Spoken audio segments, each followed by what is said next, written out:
I want to introduce you to a word today, one you may already be familiar with, or maybe not. To me, it's been an ongoing theme throughout my many travels all over this great globe called Earth. The word is synchronicity.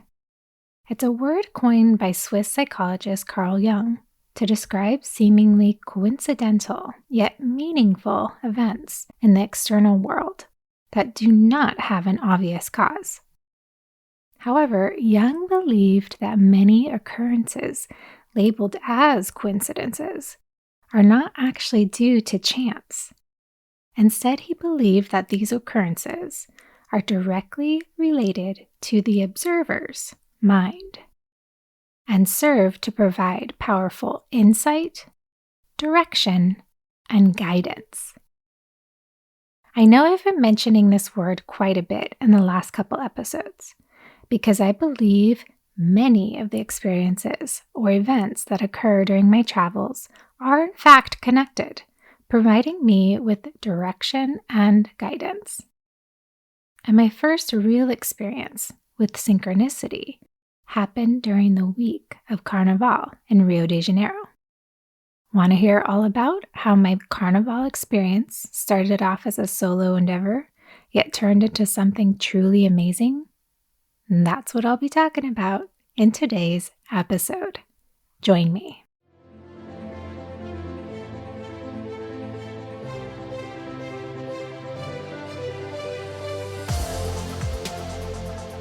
Hello, and welcome to the Anxious Adventurer podcast. I'm Katie Schlegel, your host.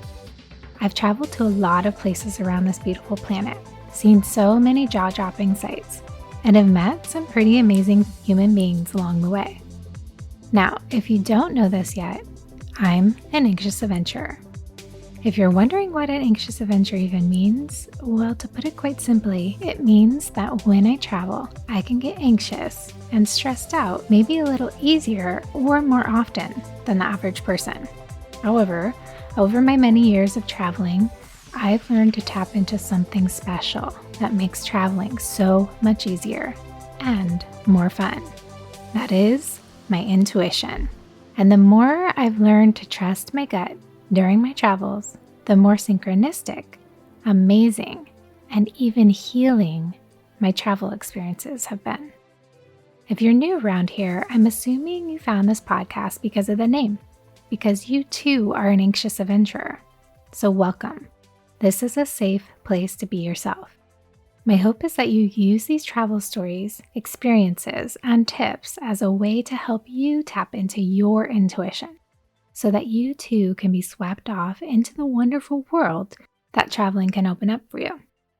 Traveling can be so healing for people like us if you have the tools and understanding for it to be so. And the good news is, you don't have to do this alone. I am here to be your guide and help you on your path to healing your anxiousness and stress around traveling. So get ready to fill up your cup with magical moments where you find out that this world is really a friendly place. You just have to change the way you look at it, follow your gut, and step out your door. And don't you worry, I am right here beside you.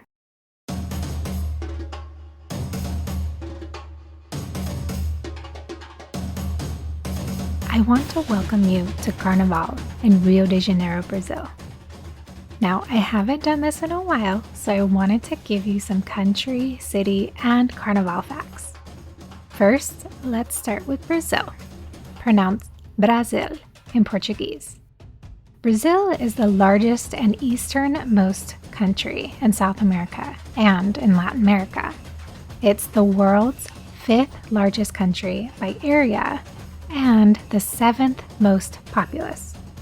Its capital is Brasilia, and its most populous city is Sao Paulo.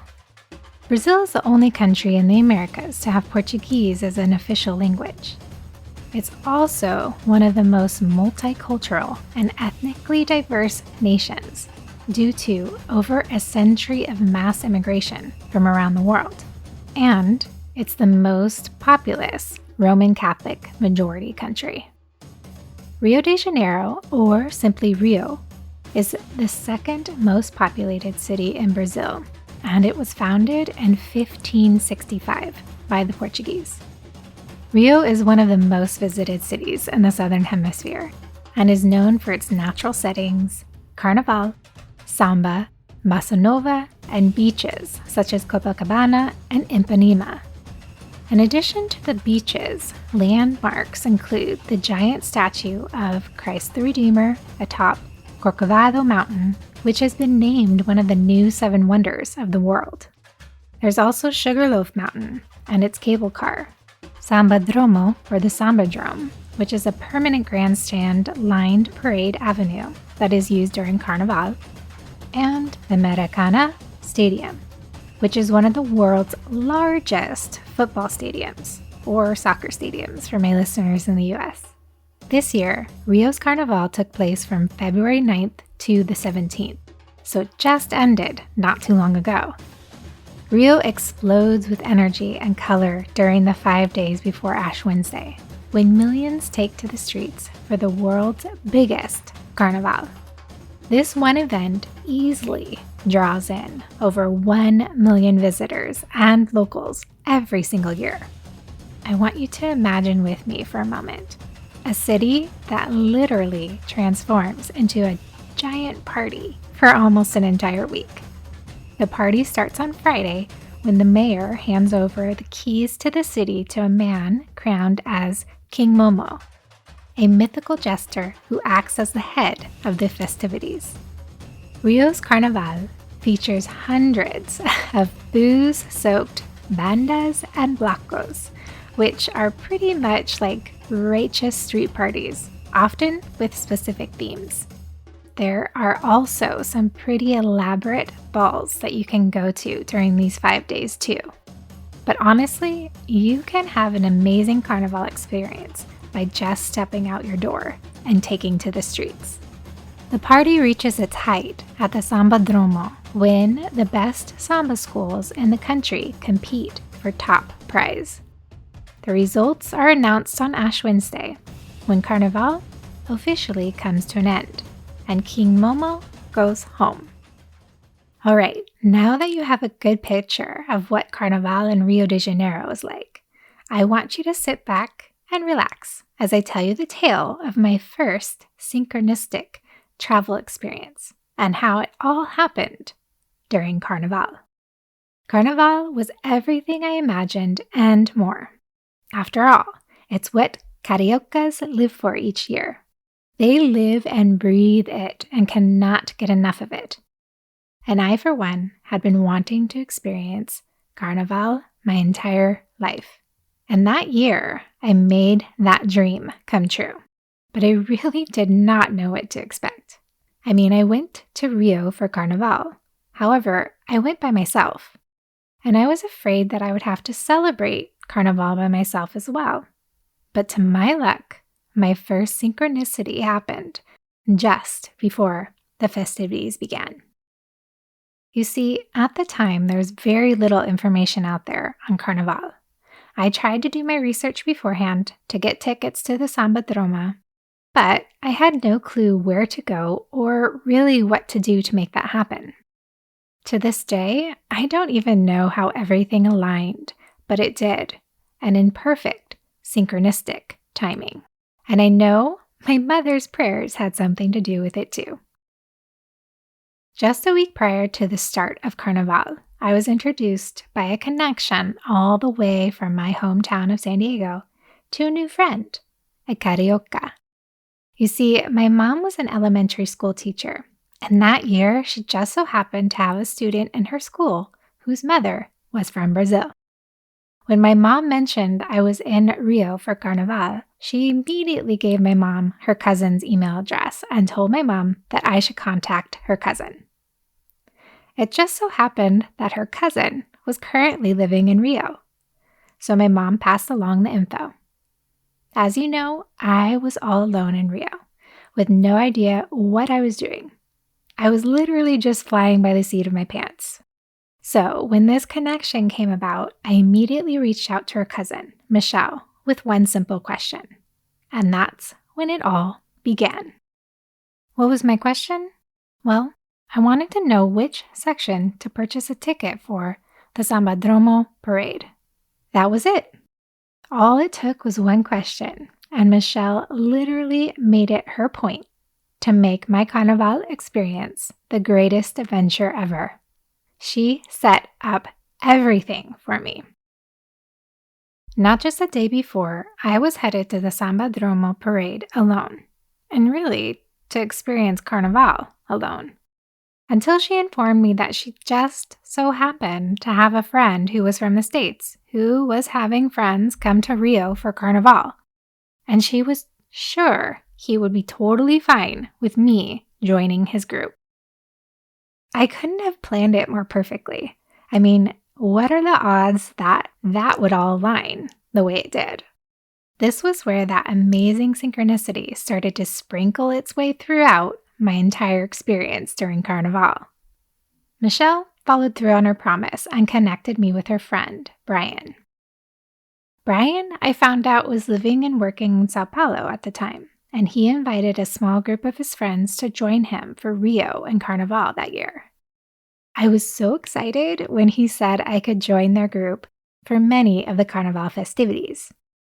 We went to Blanco parties, drank so many caipiroscas, had one too many frozen vodka popsicles from the street vendors, so good by the way, and a failed attempt at a Carnaval Scala ball where we were all dressed up but no ball to attend as it was spontaneously canceled. To which we ended the night with laughter in the neighborhood of Lebanon, eating shawarma. It was so amazing to have people to experience Carnaval with. And all of these fun adventures led up to the one most amazing Carnaval experiences I had, the Sambadromo parade, which was the whole reason why I had gone to Rio for Carnaval in the first place. I wanted to see that parade. But as I mentioned, I had no ticket, and if I were to attend at that point, I would have to figure out how to get there to and from the Sambadrome by myself, as it was outside the city center, which I was not looking forward to at all. I was just about to give up when my second major synchronicity happened. And again, my new friend Michelle helped orchestrate the whole thing. When she connected me to her friend Brian from the States, they just so happened to be participating in the parade as members of a samba school. Did you know that you can participate in the parade? You can join a samba school as an official passista, and all you have to do is purchase a parade ticket and a costume from an agency, and you'll be able to be an active Carnival participant. How fun is that? Now, with them participating in the parade, they just so happened to have an extra ticket to watch the parade. For whatever reason, they had gotten an extra ticket just in case, and who knows why? Well, I knew why. It was so I could join them. And I did indeed. I didn't participate in the parade, but I was so ecstatic to be lucky enough to be in the crowd watching the whole thing. After all, that's what I dreamed about, and my dream came true. And get this, they even had a way to get to and from the parade as well.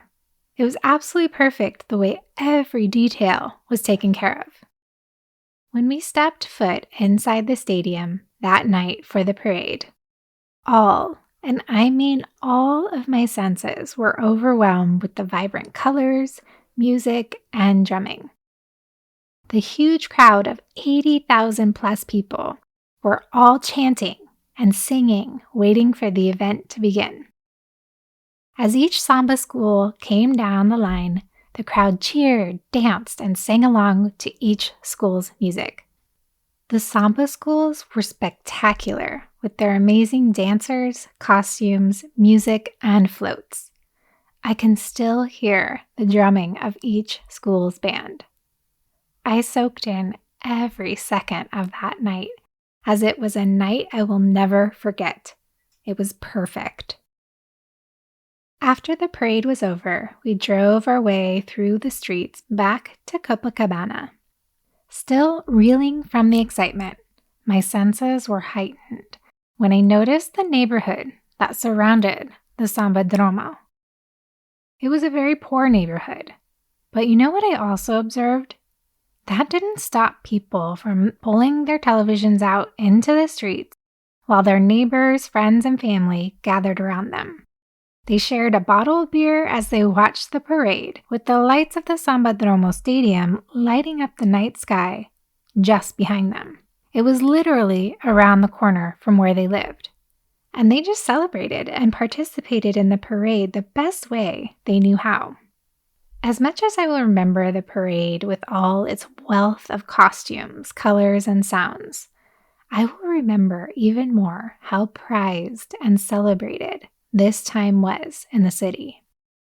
Everyone, I mean everyone, young, old, wealthy, and poor, came together to celebrate Carnaval in their own way, welcoming the new year with the enjoyment of simply living life, full out. During my last days in Brazil, I reflected on my time there. It was a whirlwind of a month, filled with so many fears, excitement, times of utter loneliness, coupled with times of complete bliss. And still, to the very end, her people proved to be true to their Brazilian selves.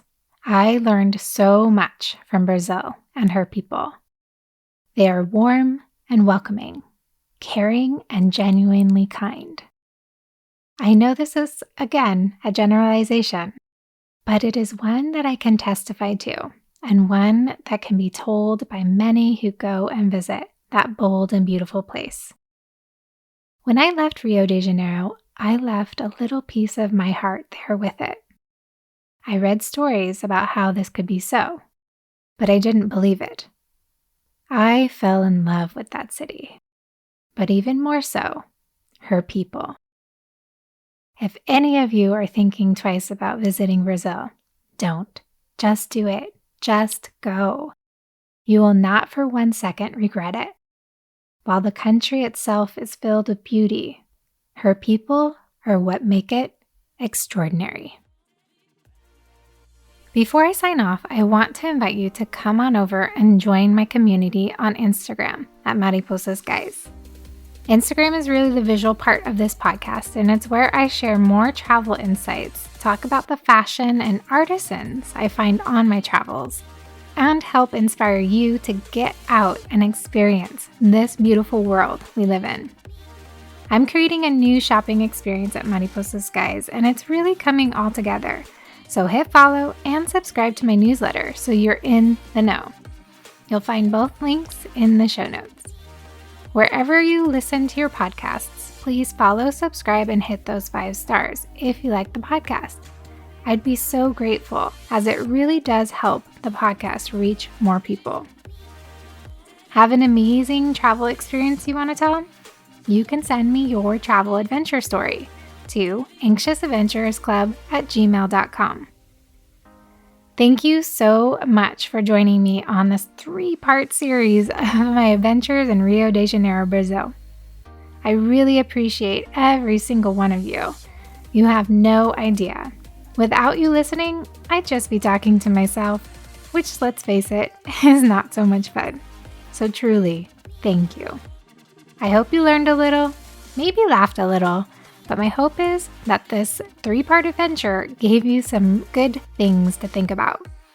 All right, until next time, my dear anxious adventurers, até logo e beijos.